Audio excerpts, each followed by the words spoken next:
Hello, everybody, and welcome to Punch Kick Choke Chat. I'm joined here today with Sensei Legacy, my karate teacher, most primary influence in my martial arts life, as well as by Suino Sensei, who I've trained with in Iaido. I keep saying 30 years, but it's more than 30 years now. It's closing in on like 35 years.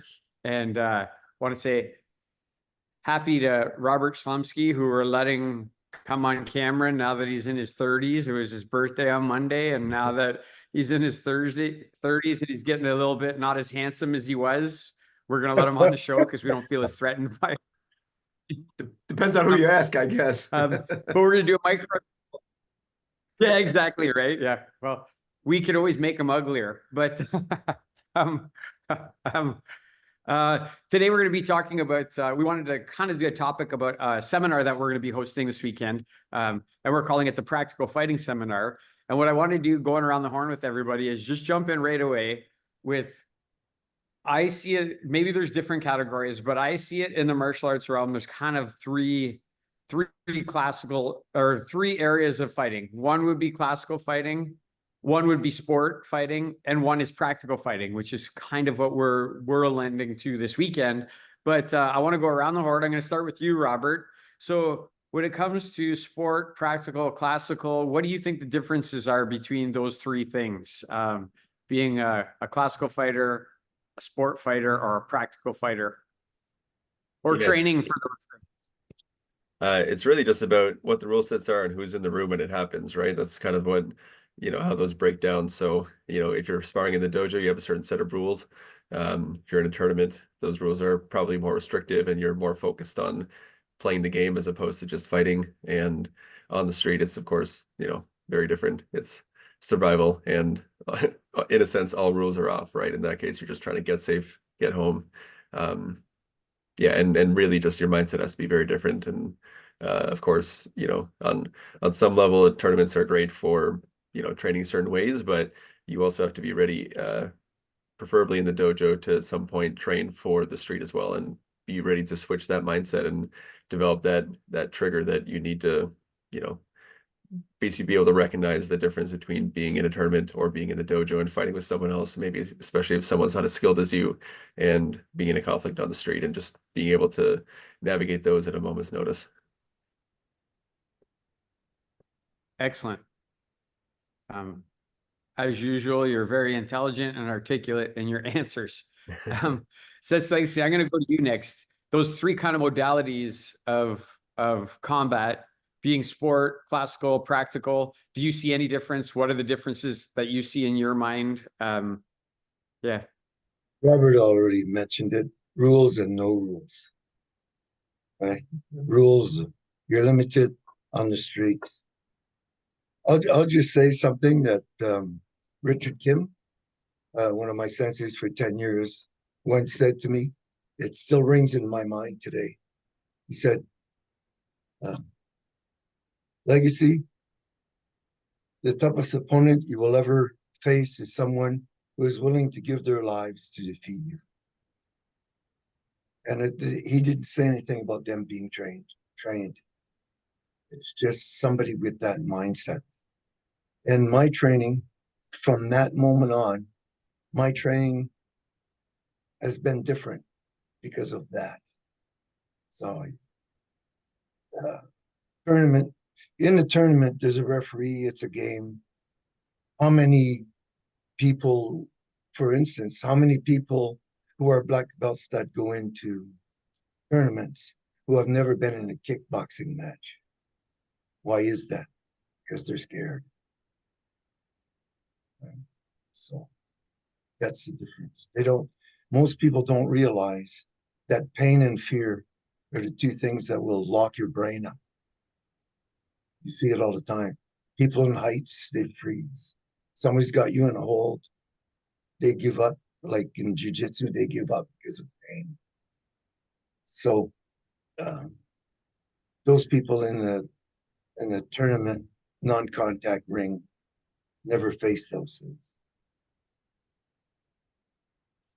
I like that you said the mindset. Sensei, that changed my thinking like instantly. As soon as you said mindset, it changed everything in my mind. And you know, those people who tap when it's BJJ or judo, we make fun of those people when they tap to pressure. Because you never admit that you tapped to pressure. You never, it always only pain, not pressure. Srino Sensei, what do you want to say about this? Sport training, classical training, practical training, differences, thoughts on those three modalities? Let me say two parts to this. Of course, Robert and Hanshi covered a lot of it. Sport fighting is the easiest to define for me, and that is it's a rule set and you're playing a game.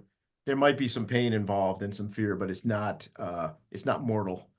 You know that there's going to be a referee, you know, in most cases there's going to be gloves or somebody to stop you from getting really, really badly hurt or killed in most sport fighting situations. Practical fighting is interesting, and I love what Robert said about that. A big part of practical fighting is just working to get away. I want to go home. I love my life. I want to get back to it.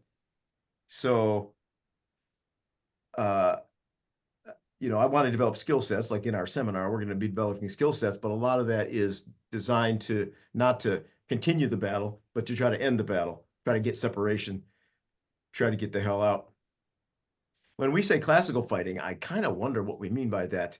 I think of it as fighting to the death if need be, but there's kind of an implicit assumption that if we're going to put all these three categories in the same bucket, that we're talking about empty hand fighting.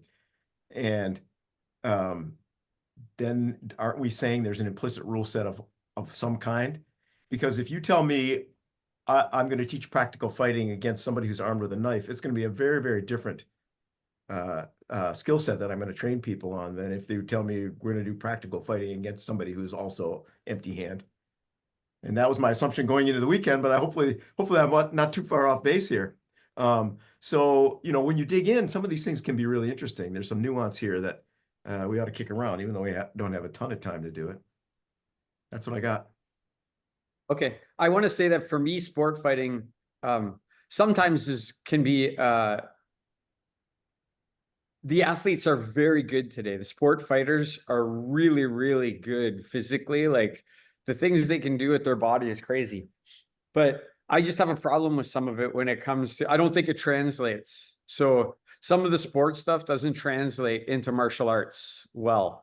Like when you see people doing question mark kicks where they're like turning their back and bringing their leg around and tapping the person on the head, and then they're getting 3 points and they're like a world champion for doing something like that. To me, that's the sport side of what it is. You just do whatever you have to do. You get 3 points for touching the head, so you do whatever you have to touch the head. That's the rule set. That's your mentality when you go in, to Sensei Legacy's point. But it doesn't always translate into something that's very realistic.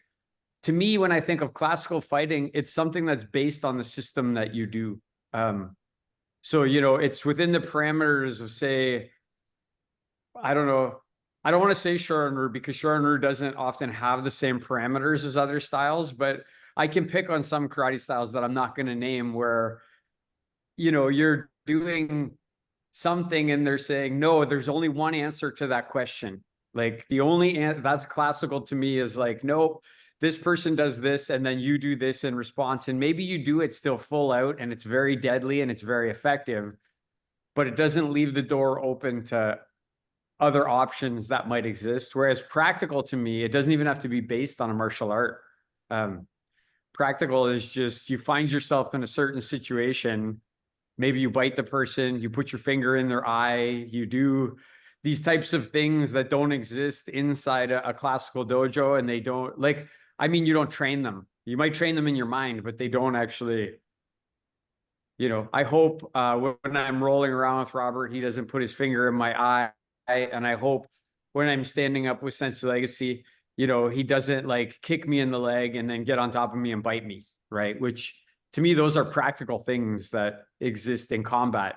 And that's where I take it. So the next question I have for everybody is how we're going to blend this for practical fighting, because I can only see that there's only two when it comes to combat, there's only two things that you're going to be confronted with.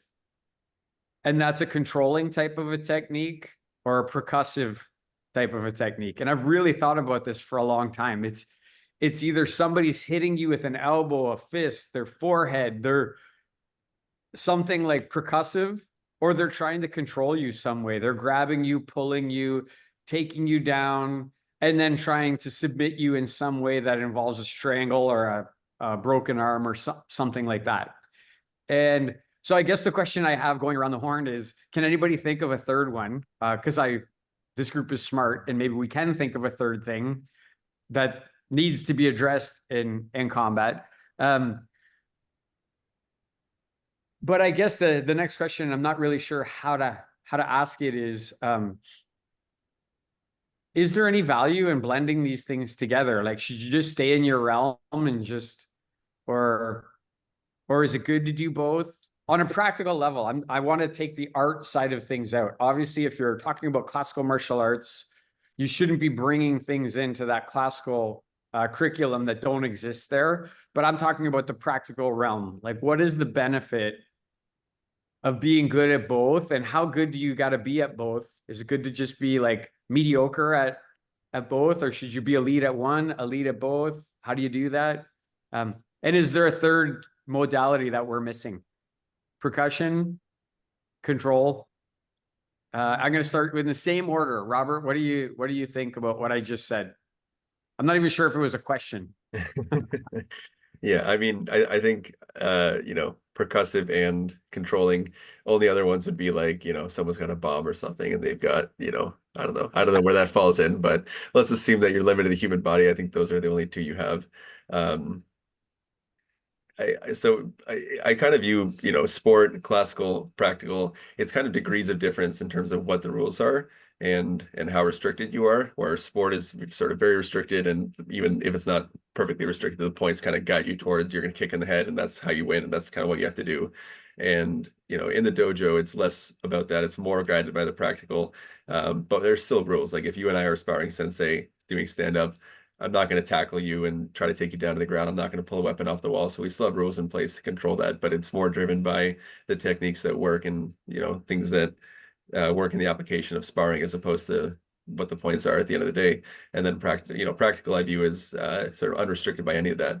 I think the value really in sort of, at least reflecting on my own and our own BJJ journey over the last couple of years, really kind of opened my eyes to these are the things that can happen, right? Like we engage stand up most of the time, but someone can just tackle you to the ground. They can do this, they can take your back. And conversely, when I'm in Cambridge BJJ and, I've got someone and, let's say I'm in their open guard and they think, I'm, or in closed guard, I should say, they think they're safe. But of course, if that confrontation happens outside of that club, I'm going to be raining fists on top of them. I'm not going to just be sitting there trying to push the knee out of the way and things like that. So I think where the benefit comes from either the cross training or just things like that it's really just about opening your perspective as a martial artist to understanding that when we're in a certain dojo doing a certain art, these are the rules that are in place, and recognizing that those are rules, and then in a different context, those rules don't exist and different things can happen.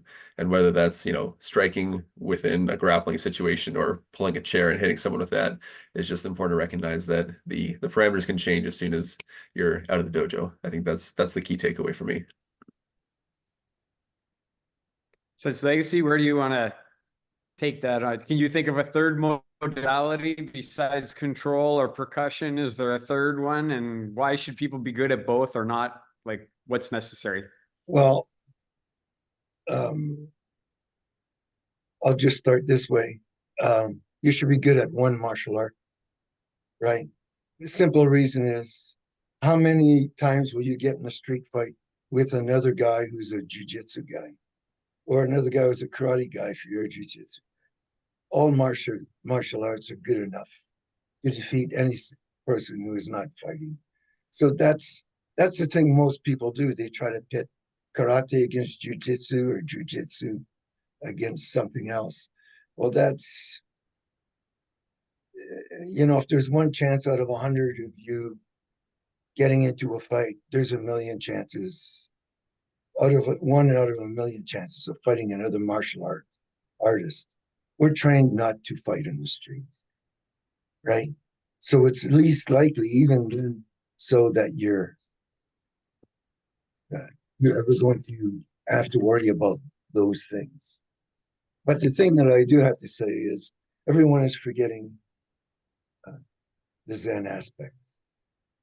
You ever see, I'm just trying to draw an image here. You could have a guy who weightlifts, does 10,000 push-ups. He fights or boxes at the gym, and he comes out and he faces somebody who looks confident, and he freezes. Never been in a fight before, right? that's what everybody omits kata. They don't understand what it is. It trains you to be in those situations already, right? If you have never seen people fight, you wouldn't know what to do. If your sensei brings you through kata and he shows you what the bunkai is, which is to cover a little bit of Sensei Nick's area where, well, how do you know to fight somebody with a weapon? Well, you learn self-defenses to protect yourself against that, and then you add your fighting. So it's all part of one. But first of all, you have to have the intestinal fortitude and the calmness of being able to get into a fight. After all, a warrior is someone who enters a fight regardless of the outcome. So if he's going to fight for his country, he's either going to win or he's going to die. You know, the old saying, 2 tigers get in a fight, one dies and one is severely injured. So you have to have that kind of a mind. Whereas you've been in a lot of scenarios. I personally have killed thousands of persons in kata, never one in a life situation, but still, I've had it in my mind. I've made up my mind and I've thought about it so much and I've trained so much that I'm sure that I will remain calm whether I win or lose. Panicking, which freezes your body, fear or pain, say you get punched in the neck and it hurts a lot. Are you going to lie down and let them kill you, or are you going to get up and try to save your life? So I believe that what martial arts provides is that a strong mind and a calm mind. And then the physical fighting, you can add any martial art. As usual, Sensei, I love your answers to things. Sensei Suino, where do you want to take this as far as, is there something more than percussion and control? Is there another modality we're missing? And, you know, practical, like, is just be a ground person, just be a stand-up person? Why do you want to have skill in both, or should you? Where does your mind go to at this? Well, when you asked that question about are you only going to be confronted with 2 types of techniques? I immediately thought, well, escaping isn't controlling or percussive. Now the good news about escaping is you don't need a skill set to deal with it, right? But I don't think you're talking about all the techniques if you just say percussive and controlling. Some people are going to try to escape. And they're not trying to hit, they're not trying to control, they're trying to leave. I guess that means controlling the situation, but it doesn't mean controlling you. So I don't know if that counts as an answer to your question. But that's what jumped into my mind when you asked it. As far as learning a number of martial arts, I agree with Hanshi. You should be very, very good at one martial art. Through one thing, all things become clear. I happen to be a guy that likes to do a bunch of martial arts. I think I'm better at 1 or 2 of them than the others. If I'm Hanshi Legacy, I'm going to try to stop a fight really quickly with a reverse punch or something like that, right? If I have that skill set, that's what I'm going to stop it with. I don't have that level of striking, so I'm going to try to stop it with a foot sweep or a big forward throw or something like that. So I think you should have a skill set. You should have one martial art that you're good enough, a fight-ending skill set, be it karate, be it Muay Thai, be it judo, be it BJJ. But I don't think it hurts to have other skills too. And as we all know, there's a certain amount of learning that takes place across martial arts. You learn about structure from Iaido, you apply it to your karate. You learn about speed and distancing from karate. It turns out that on a different scale, that stuff is also true in judo and jujitsu and all the other martial arts. So if I'm stuck on a desert island, I can only do one martial art. I'm going to do that martial art to the best of my ability. But I'm not. I get to dabble in a few others.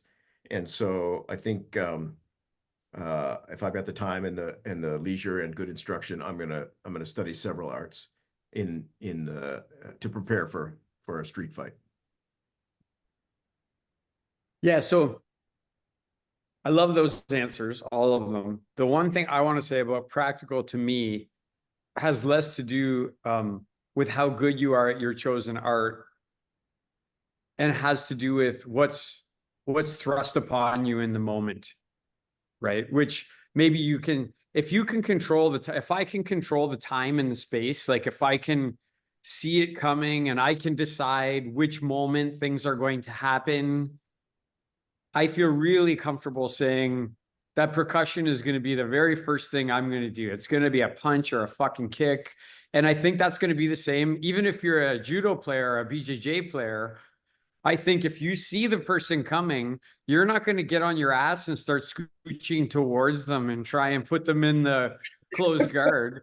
You're going to fucking try and punch them in the head or punch them in the body and end that shot. Like, even when I talk to high-level BJJ people or judo people, that's what they say, right? Like, yeah, you want to control it at the distance that it's at.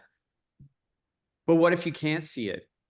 And what if you don't know that it's coming? What if somebody's just taking a hate on for you? You're sitting there and all of a sudden they come up behind you in a restaurant and grab you by both shoulders and slam you onto the ground and jump on top of you. So you can't control the time and you can't control the space. So training in a practical way, I think, is valuable. Maybe that'll never happen. Like, okay, but we're martial artists. And so we have to contemplate these situations. And while I agree with Sense of Legacy, that's probably not going to be a jiu-jitsu guy that's going to come up behind me and grab me and slam me. And if they do, I'm probably in big trouble. And I probably did something to piss them off already. And that's why they're doing it. But I do think it's good to know skill sets. I think if you're really good at your karate and you come up against an untrained individual who grabs you, throws you on the ground, you're probably going to be able to handle that situation. Get back on your feet, do punching and kicking. So I'm not suggesting that you need to go do another martial art. But I think if you do put yourselves in those situations, I guess what I'm saying is, you said this once to me, Sense Legacy. You said, well, if you did it one time, the second time is going to be easier. And my question would be, where do you want your first time to be? Like the first time you're going to get punched in the face, where do you want it to be? The first time somebody's going to try and choke you unconscious, where do you want that to be? And that to me is the practical side of things, right? I want that to be in here so that when it gets practical, I've already been in that situation once or twice or 50 times. And I think that's, on a practical sense, what's going to help you overcome it. Whether your technique is good or not good, being in the situation more than once is something that's going to help you in that situation. That's where I take it. Those are the two questions I had lined up for us. I can ask more questions, but I want to open the door to other people having thoughts or questions, and not monopolize all the time. So I'll pause for a second. Okay, thank you. I'm just going to walk that out because in the last week or so, I've had some interesting experiences that your answer just now reminded me of. Folks who have experienced panic, as we talked about, but in the dojo. We do a grappling class on Tuesdays and we have a bunch of brown and black belts in there. And one of the folks is smaller and newer than the others. And at the end of the class, she said, you know, I experienced a lot of panic today because I was being crushed. And my answer was, well, you fight really, really hard. What people do to respond to that is that they're going to try to control you. And that means you're getting crushed. So that's why you're experiencing that. But that's A. B, let's work on that. Because if you're panicking when you're getting crushed, that's a problem. It's causing you to freeze. It's causing you to have tunnel vision. That goes right to what you said. Now I know what her challenge is with that situation. We can work on it with her. And, you know, over the course of 2-3 months, we can get her less panicked about that, get her comfortable in that position. She'll be able to play better, more with a Zen mind, as Hachi says. And we had a situation like that in striking as well. So these aren't just abstract ideas that we're having, right? It's not just a philosophical or structural discussion. I see these things, and I'm sure you do too in your dojos on a regular basis, where people are confronted with fear, pain, freezing, and not knowing what to do. And we train them through that in a safe, controlled environment. Less pain, less fear, and a little bit of sense that someone's going to rescue them if it gets really bad. And if they do that enough, as Hachi said, and if they picture it enough in their heads, then when they're going to be confronted with real street fight, definitely going to be better.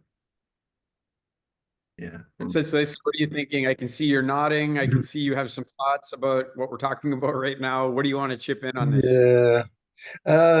Do you ever see Facebook, some guys that are on there showing self-defenses, black belts that think they're great. And, you know, they're slapping the guy's gi, so it goes, and the student's just standing there. That's never going to happen. Right?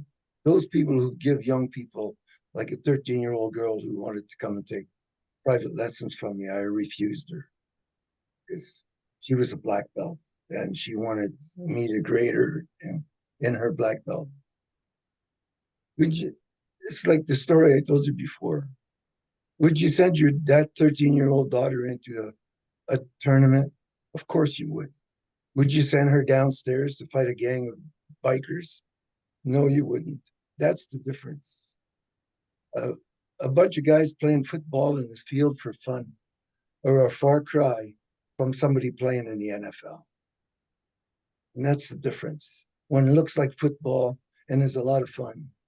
But the other one, you end up with broken legs, arms. You got to catch the ball, and it's rough and tough. When you're in a fight, you're going to experience both sides. It's not just like somebody we had on the show there said, "Oh, I wanted to do this because I found out that I could choke somebody out or break their necks." But that person's not thinking is that they can choke you and put you in an arm bar and punch you in the face as well. You know, everybody's living in a fantasy world when it comes to martial arts. When you get in a real fight, like some guy in the street who desperately needs money or food, and he has a knife or a baseball bat, we'll see what kind of a martial artist you are. And I really don't believe that those young people should be wearing black belts. Because at one time, being a black belt had a status, it had meaning. Now you see like 6-year-old kids with black belts on. It's ridiculous. Yeah, or people with foam swords standing there with a black belt on next to people with real swords. But anyway, we don't want to go down that rabbit hole. We got like 2 minutes, so okay, we well, can wrap this up. Okay, Robbie, what do you want to say, like based on the comments that have just flown around? I got a couple thoughts, but I just want to open it up to you.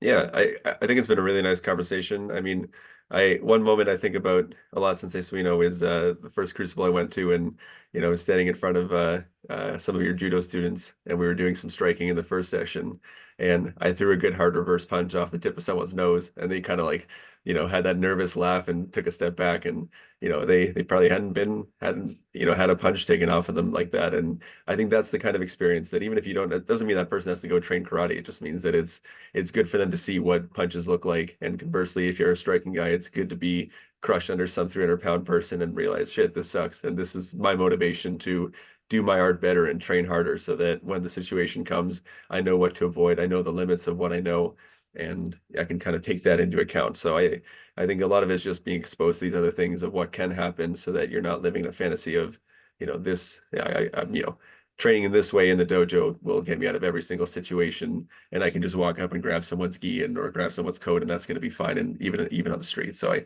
think that's still kind of my takeaway of just it's good to be exposed to these things so that you understand the limits of your art and you know what you can do and what you can't. Yeah, that's a good point, Robert. What you can do, like knowing yourself, right? No, you got to know yourself. That's right. Before I wrap this up, I guess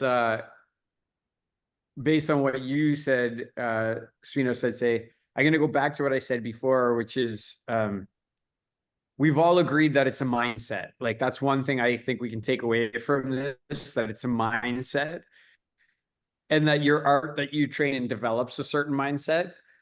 But that mindset can be broken. I think that mindset can be broken sometimes when you find yourself in pain or in a new situation that you haven't confronted yet, right? So case in point, like you said, about that person who, like, the pressure on top of them caused them to feel panic stricken and what.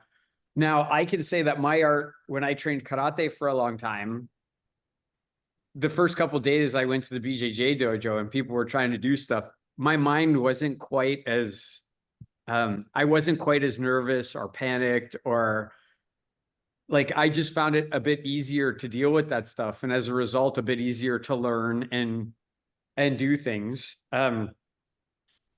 But I had put myself in that situation. So to some degree, my mind had already like accustomed itself to that situation.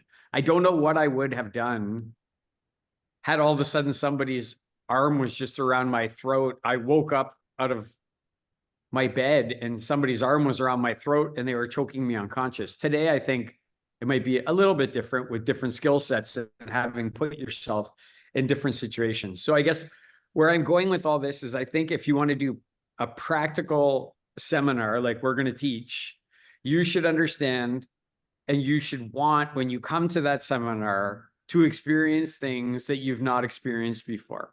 So if you're a ground person and you feel really comfortable on the ground, you should come to these types of seminars and put yourself in those situations to learn something new about what Robert said, what it's like when you think, oh, I'm just going to walk in and grab a hold of this person. And then the next thing you know, they've snapped a punch off of you, the bridge of your nose so fast that you couldn't grab them. Or you think my punch is so great that, but then the next thing you know, it's coming from behind you and you didn't see it coming and you're on the ground. I think when we go to these types of seminars, it should open your eyes up to the things that you haven't necessarily contemplated. And if you have contemplated them, you're still not really sure what you could possibly do in that situation. So that's where I take it. And that's what this weekend when we're teaching, I know if you think you're a good striker, Sense Legacy is going to show you some stuff you never contemplated before.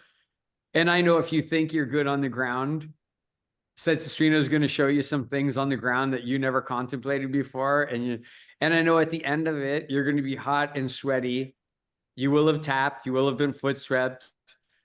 You will have maybe foot swept some people and maybe tapped some people, and everybody's going to feel good, better, little more knowledgeable, and better health at the end of this weekend. Let's go around the horn now before we end it. Start with you, Robert. What do you want to say about this brief micro conversation about practical fighting? What's come to mind for you? Yeah, I think you summarized it nicely, Sensei. I think it really is just about exposing yourself to things that you haven't seen and just broadening your horizons to, what else is out there in the martial arts world and what things you can come across, and just finding a way to then take that back and improve your own art. And as you said, understand yourself better as a result. That's really what it's about.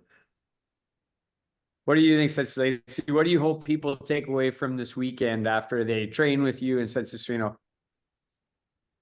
I think that when you see stuff and you do some of it, you build a bit of self-confidence.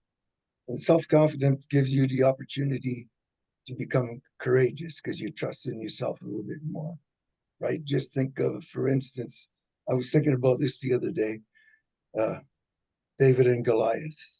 The guy had to go out there and fight something that he thought he may not win. Like, that guy was a real warrior. If that really happened, I'm not quite sure about that, and that's what you're going to gain when you come with us. You gain a little bit more confidence. You put a little bit more under your belt, and you be better at defending yourself and your family. Thanks, Sensei. Suino Sensei, what do you hope people are going to take away from this weekend, or what thoughts do you have from this brief micro? Well, everything that you guys said, but also just that idea of spending time with like-minded people who are trying to get better at this stuff. I've been doing martial arts a long, long time, and when I spend an hour or 3 hours with Hanshi Legacy and he teaches striking, I always take something away from it. Not just like this is the technique, but sometimes a mindset or a quote or something that Richard Kim said. Always take something about that, right? Randy, when you come to JMAC and we have conversations or we train together, always take something away. Technique, a mindset, right? Something to say. And if you're in that environment, you're going to gain something. Probably you're going to gain a bunch of stuff in all of those different arenas. And that's what we do, right? As martial artists, we're on a path, and you always want to put yourself in a position to get better and be around cool people. That's what this is all about. Love it. For me, I have 4 hours coming in the next like 72 hours that are going to be the most outstanding 4 hours because of the things we're going to be doing and the people that I'm going to be doing them with and the place that we're going to be doing them. It just boils down to that. I would move mountains just to get myself in that situation, to spend that 4 hours with those people doing those things, those people being you, Sensei Legacy, and you, Sensei Suino, and all the people who are going to come and join us. I can't wait. I hope more people come when we do it in the future. I hope people come then. As we wrap this up, I want to say thank you to the people who help us with this show. Robert Slumsky being one of them, Andre Sedishev, Alden Adair, Sidney Dauphin, Justin Shea, Dan Holland III, Christiana Landolt, Emily Ruth Driscoll, also Dridi and Stavros. I want to say also, if you can, please help us out. Share a video, put a comment on, put a like on stuff. It really helps us a lot. And I said this earlier, some of you are close to us. We see the stupid stuff you put likes on and the stupid things you post and share. It's much easier for you to share this, which is going to help people or it's going to help us at the very least. So please do that. And thanks, everybody. Thanks for the time today, senseis. And we'll talk to everybody soon. Thank you. Bye, everybody. Great conversation.